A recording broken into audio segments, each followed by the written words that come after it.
You come from one of the clans historically identified as low, though in your domain, it's less past than present night fact.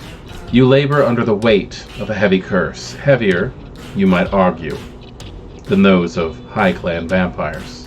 Your geographical region determines which clans the eldest vampires still consider low, but uniformly, the Gangrel, Malkavian, and Nosferatu fill the bracket. The Brujah and Tremere also occupying the position in various domains.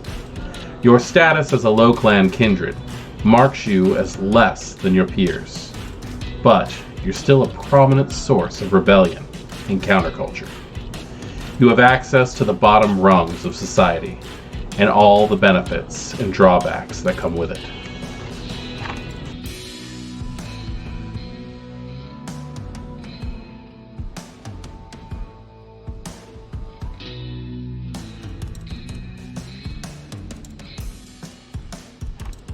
Greetings, Kindred. I am Voivode Maquette, and welcome to our World of Darkness, where on this Metaplot Monday, we're going over the Loresheet Low Clan. This is the counterpart to the High Clan Loresheet that we covered last week.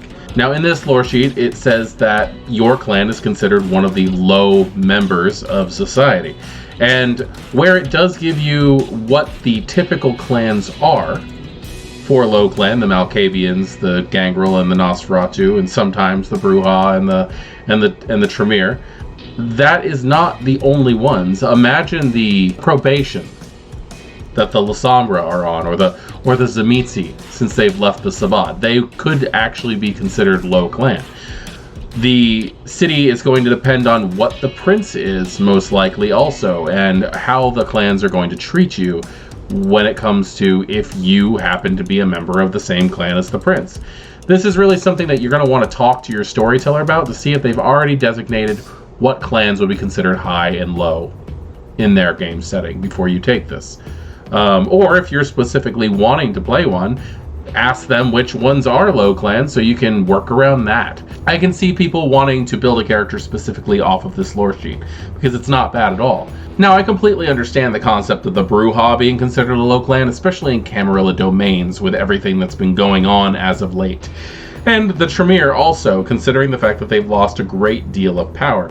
It's almost like a fall from grace kind of situation, except for the fact that the Tremere have always been underhanded monsters for the most part inside the Camarilla, but what vampire isn't? So let's go ahead and dive directly into this lore sheet and see what benefits it can actually give you. Thick hide, often denigrated by those who name themselves high. Your ambition and independence do not falter with belittling words and snubs. You do not respond easily to base provocation. Once per story, you can shrug off verbal barbs for the scene without needing to make a test.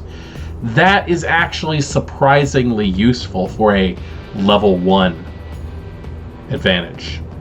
And the reason I say that is because if you look in the advanced combat section in the core book, it actually goes on to say that social barbs can cause you willpower damage. You can die from social events, and it's really messed up. But it is something that makes a lot of sense in this setting due to the fact that you are at war with even people who are considered your allies. So imagine being in the Elysium and the Harpy decides that they're going to take you down a peg because you're a low clan, in which case they get all the socialites to laugh at your expense. You could actually start taking willpower damage from this, which can severely hamper your character's progress.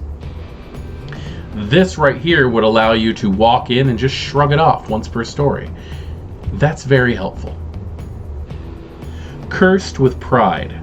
In some cases, the low clans take great pride in the severity of their banes. For example, some Nosferatu believe their hideous appearances are a mark of glorious monstrosity instead of something to be hidden.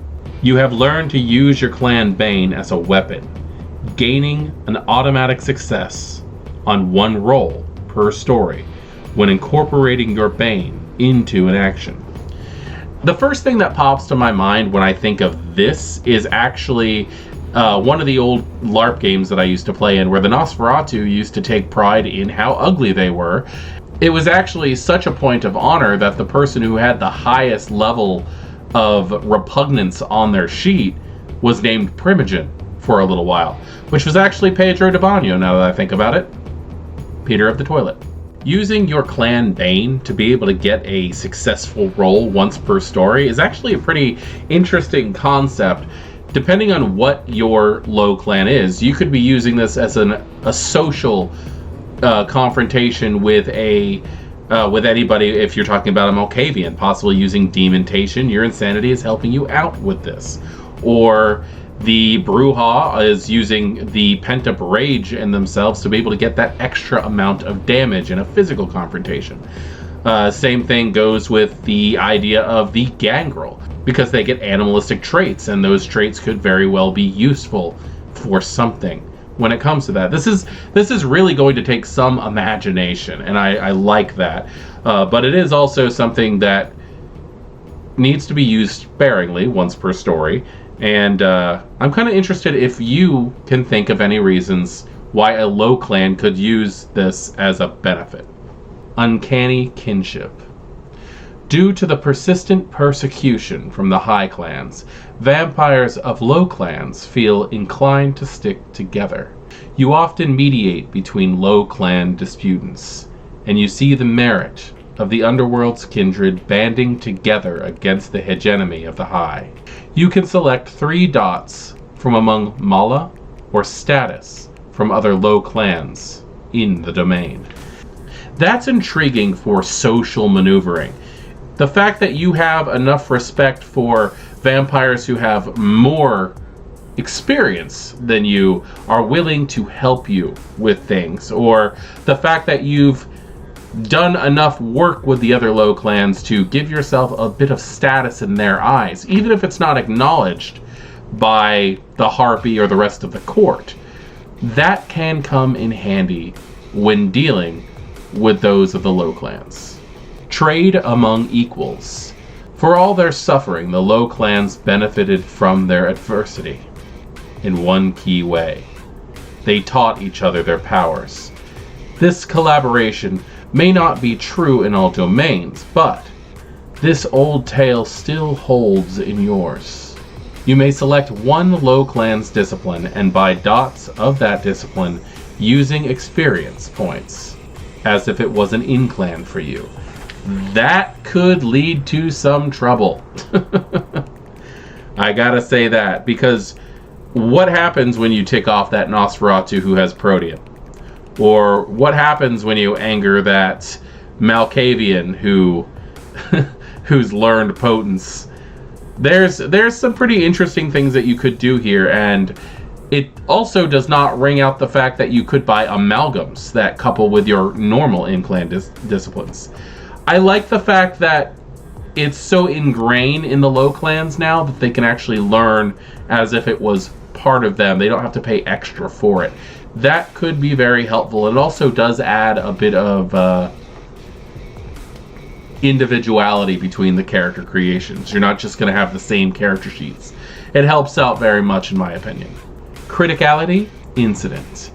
Your influence among low clan vampires can let you tip the scales of power in your domain if you choose. Add 1 die to all your pools for projects undermining high clans in your domain. Once per chronicle, you can sacrifice up to 10 of your background dots to bring down the same number of high clan kindred in a coup. That's twisted. When you stop and think about it, that's social terrorism. I like the fact that there's no amount of times you get the extra dice when it comes to undermining a high clan. I think that is hilarious. You can use that for anything as long as it's towards that benefit. But the fact that you can sacrifice up to 10 background traits to take out that many kindred, that's insanity. Like, it doesn't necessarily say that they're dead, but you bring them down off of their high horse. You completely destroy their social inner structure and the power that they've gathered for themselves in a coup. So, disrupting the establishment. There's no reason why you couldn't use this kind of thing in between sects also. There's no reason why all of the low clans within the Anarchs couldn't get together, pull this, and just utterly eradicate the Camarilla hierarchy.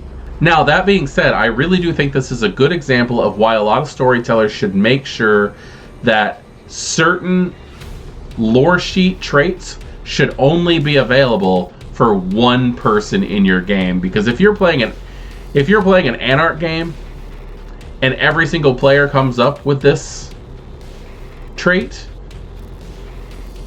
everybody can use it at once to completely just destroy a city and upheave the game. And I don't know, instant win is just not as fulfilling to me. I want the story to be good, not just I'm burning 10 traits and destroying your entire inner council. It just doesn't do it for me on that one. But I do see the benefit of this, but it does definitely need to be treated with care. So the low clan lore sheet does have its incredibly useful advantages, and this is another lore sheet that has not come up in my game yet, and a lot of them haven't because there's a lot of them, but also because I'm running a game where pretty much everybody except for like one person is playing the original character that they brought in. So I'm very interested in knowing if anyone out there has used this lore sheet. I know a lot of us who got the early edition printings of the core book don't even have a good amount of these lore sheets, but these are definitely from the core book. So yes, I'm very interested in knowing what exactly have you used when it comes to this, and exactly how it has benefited your character, or as storytellers, I'd like to know how it has overall benefited your game for the players to have this. I am Voivode Maquette. This has been a look at the lore sheet Low Clan for Vampire the Masquerade 5th edition. Good evening.